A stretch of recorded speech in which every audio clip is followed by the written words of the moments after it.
बिस्मिल्लाहिर्रहमानिर्रहीम। अस्सलाम वालेकुम नाज़रीन, आप यूट्यूब और फेसबुक चैनल देख रहे हैं। मैं राना उसैर हूं। नाज़रीन, 25वां रोज़ा बहुत बड़ी ब्रेकिंग न्यूज़ पाकिस्तान तहरीक इंसाफ और इमरान खान के हवाले से सामने आ रही हैं कि इमरान खान क्या डील के लिए खामोश हो चुके हैं? क्या इमरान खान साहब जो हैं वो डील करने को तैयार हो गए हैं? क्या पीटीआई एस्टैब्लिशमेंट की ख्वाहिश को पूरा करने जा रही है? ये बड़ी इंपॉर्टेंट डिटेल्स हैं कि पाकिस्तान तहरीक इंसाफ की क़यादत ने इस वक्त क्या सौदा कर लिया इमरान खान का, क्या वो बिक चुके हैं? क्योंकि एक ऐसी ट्वीट इमरान खान की इस वक्त सामने आई है जो आज से पहले सामने नहीं आई, जिसमें बहुत सारी चीजें माइनस हो गई हैं, जिसमें इमरान खान साहब जो है वो मुझे लग रहा है कि जैसे एक कदम पीछे हटे हैं। उन्होंने एक बार फिर से मिस कॉल दी है।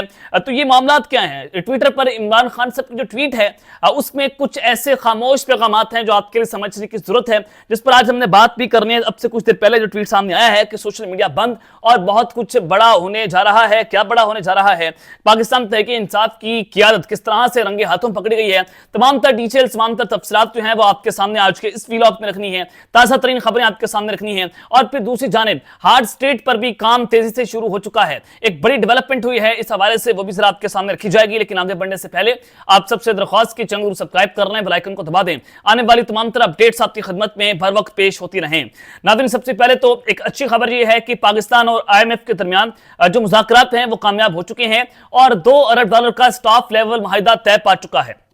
मुआहदे की हतमी मंजूरी IMF का एग्जीक्यूटिव बोर्ड देगा, जिसके बाद पाकिस्तान को तुसी फंड फैसिलिटी के तहत $1 अरब फराहम किए जाएंगे। 1 जुलाई 2025 से ज़रूरी आमदन पर इनकम टैक्स की वसूली यकीनी बनाना होगी और अलामिया जारी हुआ है और उसमें बताया गया है कि IMF प्रोग्राम पर सख्ती से कारबंद रहने और मुल्क को पैदावारी और बरामदी तरक्की के लिए पुरस्कार रहने का मशवरा भी दिया गया है।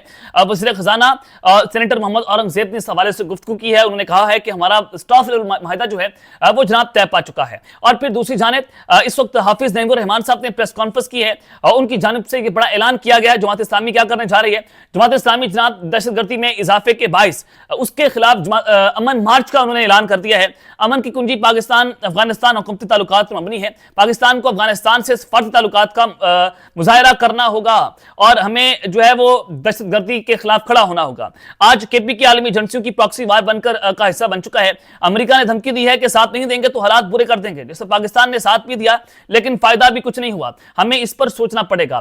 तो लिहाजा उन्होंने कहा कि रियासत किसी नवाज शरीफ या इमरान खान का नाम नहीं है। अमन की कुंजी पाकिस्तान अफगानिस्तान हुकूमती ताल्लुकात पर मबनी है। तो लिहाजा हमें 23 अप्रैल को पेशावर में उन्होंने कहा है कि हम अमन मार्च करेंगे और इस हवाले से इसके दायराकार को बढ़ाया भी जाएगा। तो ये अब ईद के बाद जमात इस्लामी ने भी बाहर निकलने का ऐलान कर दिया है। उधर से पाकिस्तान तहरीक इंसाफ और जो अपोजिशन इत्तेहाद है वो ये सोच रहा था कि हम भी ईद के बाद बाहर निकलेंगे। कल इमरान खान की एक ट्वीट भी सामने आई कि ईद के बाद हर तरफ एहतजाज होगा, सड़कें गर्म होंगी और हम बाहर निकलेंगे और हम झुकेंगे नहीं। अब जनाब चीजें यकसर तब्दील होती हुई दिखाई दे रही हैं।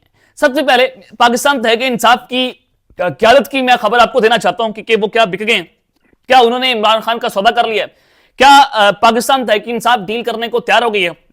डील करने का तो पीटीआई बहुत पहले से तैयार है। मैं इमरान खान की बात नहीं कर रहा, मैं अभी पाकिस्तान तहरीक इंसाफ की बात करूं। बहुत अरसे से तैयार है, बहुत कोशिशें की बैरिस्टर गौहर ने और उसके अलावा बहुत सारे अहम लोगों ने कि किसी ना किसी तरीके से दाल गल जाए, किसी ना किसी तरीके से हम जो है वो डील कर लें और मामलात को तय कर लें। लेकिन ये या तो इमरान खान साहब नहीं माने या फिर उधर से एस्टैब्लिशमेंट जो है वो नहीं माने। वो क्या जनाब, हमने इस हवाले से अभी बात नहीं करनी। 9 मई पर माफी जो है मांगी जाए। 9 मई से जो मशरूत माफी है उसको इमरान खान से बात करने पर जोड़ दिया गया था। तो इस हवाले से जनाब कल जो है वो परसों इस्लामाबाद हाई कोर्ट ने एक ऑर्डर जारी किया। इमरान खान की हफ्ते में 2 दिन की जो मुलाकातें हैं उसको बहाल कर दिया और इस हुक्म पर बहाल किया कि जो भी इमरान खान से मुलाकात करेगा वो बाहर निकलकर मीडिया टॉक जो है वो नहीं करेगा। और अब जनाब जो तहरीरी फैसला जारी हुआ है उसमें यह बताया गया है, सलमान अकबर साहब ने अदालत को इन रिटर्न ये लिख दिया है कि अदालत जेल में जो इमरान खान से मिलने जाएगा वो बाहर आकर मीडिया टॉक जो है वो नहीं करेगा। तहरीरी फैसला अब से कुछ देर पहले जो है वो जारी हुआ है। क्या पाकिस्तान तहरीक इंसाफ इमरान खान को खामोश करना चाहती है? बैरिस्टर गौहर और सलमान अकबर साहब बड़ी कोशिश कर रहे हैं महमूद खान चकजई और उल्लामा नासिर अब्बास जाफरी के जरिए कि इमरान खान साहब को सोशल मीडिया जो है वो कुछ देर के लिए खामोश करवाया जाए और इसी वजह से सोशल मीडिया की जो एक्टिविस्ट हैं पीटीआई के उनको गिरफ्तार भी करवाया जा रहा है, क्योंकि चीजों को ठंडा करना है। और ये दुरुस्त बात भी है कि चीजें ठंडी करनी चाहिए लेकिन बैठ कर करनी चाहिए। किसी को उठाकर किसी को गिरफ्तार करके चीजें ठंडी नहीं कर सकते। तो लिहाजा बर्फ पिघलनी चाहिए। मुल्क के वसीतर मफाद के अंदर इमरान खान को पीछे हटने की जरूरत है। पीटीआई को पीछे हटना चाहिए। महासराई कुछ देर तक तो चल सकती है लेकिन ज्यादा अरसा चलाएंगे तो मुल्क के लिए नुकसानदेह है। है। अभी हमारा मुल्क जो है वो नाजुक तरीन सूरत हाल पर खड़ा हुआ है। हमारे मुल्क की अगर आप इकॉनमी छोड़ दें, हाँ हम जो है वो शायद गुर्बत के अंदर गुजारा कर लेंगे, लेकिन जो हमारे मासूम बच्चे शहीद हो रहे हैं, जो हमारे फौजी जवान शहीद हो रहे हैं, जो हमारे मुल्क में दहशत गर्दी जैसा नसूर एक बार फिर से जो है वो पनपना शुरू हो चुका है, हमें इससे मुकाबला करना है, हमें दुश्मन से मुकाबला करना है। तो इस पूरी सिचुएशन के अंदर पाकिस्तान तहरीक इंसाफ को स्टेट के साथ खड़ा होना होगा, इसमें कोई दो राय नहीं है। तो लिहाजा बात यह है कि क्या पाकिस्तान तहरीक इंसाफ और इमरान खान एस्टैब्लिशमेंट की ख्वाहिश पूरी कर रहे हैं? मामला क्या है, देखिए अब से कुछ देर पहले ट्वीट जो है वो जनाब सामने आया। हार्ड स्टेट पर मैं आता हूं कि हार्ड स्टेट पर जो है वो काम तेजी से शुरू हो चुका है। अब उधर वो भी खबर सुन लें, फिर हम इमरान खान की तरफ जाते हैं कि एक कमेटी जो है वो जनाब इस वक्त बना दी गई है। कमेटी बनाई गई है मोहसिन नकवी साहब की सदारत के अंदर कि पाकिस्तान को हार्ड स्टेट बनाने के लिए हुकूमती सतह पर इक़दाम तेज हो चुके हैं। वज़ीर दाखिला मोहसिन नकवी की ज़ेर क़यादत मुल्क को हार्ड स्टेट बनाने के लिए एक अहम कमेटी तश्कील दी गई है। कमेटी को अफगान शहरियों की वतन वापसी, स्मगलिंग की रोकथाम, सऊदी अरब में पाकिस्तान वकीलों के तदारुक की जिम्मेदारी सौंपी गई है। तो लिहाजा अब बख्शा नहीं जाएगा। अफगानिस्तान की सूरत हाल हो, कहीं पर भी हो, अब आहनी हाथों से निपटा जाएगा। और इस वक्त पाकिस्तान ने सॉफ्ट स्टेट से हार्ड स्टेट बनने का काम जो है वो तेजी से शुरू कर दिया है। और ये कमेटी जो है 15 अरकान के ऊपर मुश्तमिल होगी, जिसकी सरबराही वज़ीर आला मोहसिन नकवी दाखिला मोहसिन नकवी साहब खुद करेंगे। कमेटी में तमाम सूबों के चीफ सेक्रेटरीज, गिलगित बल्तिस्तान और आज़ाद कश्मीर के होम सेक्रेटरीज, हसास इदारों के नुमाइंदे और सिटी हुकाम जो हैं वो भी शामिल होंगे। चलें, अच्छी बात है कि पाकिस्तान जो है वो अब दहशतगर्दों से निपटने के लिए हार्ड स्टेट के ऊपर जो है वो शिफ्ट हो रहा है। लेकिन इमरान खान साहब की जो ट्वीट है वो बड़ी इंपॉर्टेंट है। देखिए, आमतौर पर इमरान खान साहब हैंड रिटन ट्वीट जो है वो लिखी नहीं आती थी।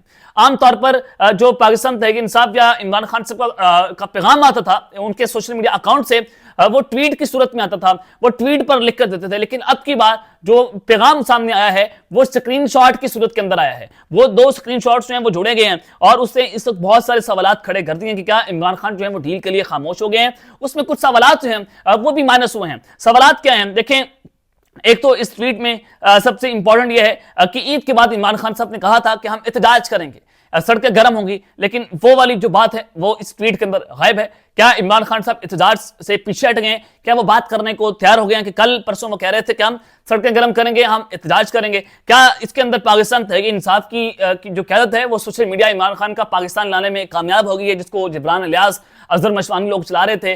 क्योंकि 3 अकाउंट्स का मसला था, पीटीआई, तहरीक इंसाफ और इमरान खान। ये 3 सोशल मीडिया अकाउंट्स जिनको पाकिस्तान लाना था, क्या ये अकाउंट्स जो है वो पाकिस्तान आ गए हैं? तो एक सवाल यह है कि एहतजाज वाली बात जो है वो कैसे गायब है? पाकिस्तान तहरीक इंसाफ क्या वाकईतन एहतजाज नहीं करेगी? क्या बात जो है वो अब मामला के साथ तय हो रही है? क्योंकि अली अमीन गंडापुर पिछले कुछ दिनों से इस्लामाबाद के अंदर कुछ अहम तरीन मुलाकातें भी कर रहे हैं, उनके जरिए कोशिशें वो कर रहे हैं किसी ना किसी तरीके से चीजों को मैनेज किया जाए। लेकिन इमरान खान साहब और पीटीआई जो है वो सोशल मीडिया पर जिंदा है, और पीटीआई का अगर बयानिया बिक रहा है तो वो सोशल मीडिया के जरिए बिक रहा है। पॉपुलैरिटी बनी वो सोशल मीडिया के जरिए बनी, और अवाम खड़ी हुई वो सोशल मीडिया के जरिए। इमरान खान ने मोमेंटम बनाया, तो इमरान खान को यह ऑफर भी दी गई थी कि आप 3 माह के लिए सिर्फ सोशल मीडिया पर खामोश हो जाएं, 1 साल के अंदर अंदर आपकी चीजें जो है वो बिल्कुल ठीक हो जाएंगी, आपको रिलीफ मिलेगा।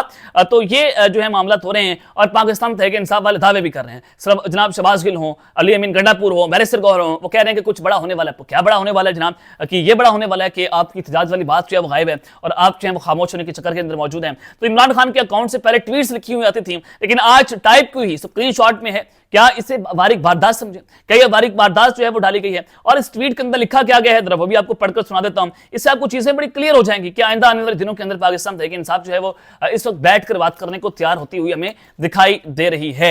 26वीं आनी तमीम के बाद अदलिया का निजाम मुकम्मल तौर पर तबाही का शिकार हो चुका है। इमरान खान साहब अपने ट्वीट के अंदर लिख रहे हैं, 9 मई के झूठे मुकदमात में मेरी जमानत कबल अज़ गिरफ्तारी का केस कई माह के बाद लाहौर हाईकोर्ट के बेंच ने सुना था, मगर वो बेंच ही टूट गया ताकि उन केसेस को मजीद खींचा जा सके। तोशा खाना का मुकदमा जिसमें जेल ट्रायल हो रहा है, उसकी समाअत बगैर किसी वजह के ट्रायल जो है वो रोक दी गई है। इससे पहले अलकादिर ट्रस्ट केस के फैसले को सिर्फ इसलिए लटकाया गया ताकि इस्लामाबाद हाईकोर्ट में कोर्ट पैकिंग के अमल के जरिए जो मनपसंद जजेस लाए हैं उनके सामने मेरा मुकदमा लगाया जाए। बहुत दुश्वारी के बाद हमारा केस वहां लगा, मगर आज हमारी अपील पर एतजाज दायर कर दिए गए और इसे ईद के बाद तक मुलतवी कर दिया गया है। इससे सबसे वादे है कि अदली हुकूमत का मकसद मुझे हर हाल में जेल में रखना है। पहले इमरान खान साहब ये हुकूमत की जगह ताकतवर इस्तेमाल कर रहे थे, अब हुकूमत जो है वो इस्तेमाल हो रही है। और क्योंकि जब भी मेरे मुकदमात को मेरिट पर सुना जाता है वो जमीन बोझ हो जाते हैं। ये सब एक फिक्स मैच है जो एक मुनज़्ज़म मंसूबे के तहत खेला जा रहा है। इदारों का फोकस अपने काम और दहशतगर्दी रोकने की बजाय तहरीक इंसाफ पर क्रैकडाउन करने, मीडिया, जेलें और अदालतें कंट्रोल करने पर है। अडियाला जेल एक कर्नल कंट्रोल कर रहा है, किसी कर्नल को क्या इख्तियार है कि वो जेल में बैठे और जेल कंट्रोल करे? इस हफ्ते मेरी बहनों से भी मुलाकात नहीं होने देगी, मुख्तलिफ अदालती अहकामात के बावजूद। ना दोस्तों से मुलाकात होने दी जाती है, ना बच्चों से फोन पर बात करवाई जाती है, ना डॉक्टर्स की, ना डायरी की रसाई है और ना ही किताबों की रसाई होने दी जाती है। सियासी रफ्का से 6 माह में सिर्फ एक दिन मुलाकात होने दी गई, वो भी मुकर्ररा वक्त और पर नहीं दी गई। कभी कोई पाबंदी लगाई जाती है, कभी कुछ लगाया जाता है कि चाहे जितना जोर लगा लें, मैं इनकी फस्तायत के सामने नहीं झुकूंगा, ना आगे झुका था ना अब झुकूंगा। साबिक वज़ीर-ए-आज़म इमरान खान। अब ये जो ट्वीट मैंने आपको पढ़कर सुनाई है, ये स्क्रीनशॉट की सूरत में इमरान खान के अकाउंट पर लगी है। पहले टाइप शुदा जो ट्वीट होती थी, ट्वीट की शक्ल में चीजें सामने आती थी, लेकिन इससे चीजें क्या वाज़ेह हो रही हैं कि ये क्या हो रहा है, अंदर खाते कुछ ना कुछ तो पैसा पर्दा बड़ा हो रहा है। अब तक के लिए इतना ही, अपना ख्याल रखिएगा और इस तरह अपनी लाजमी ख्याल लाने के बाद पाकिस्तान जिंदाबाद।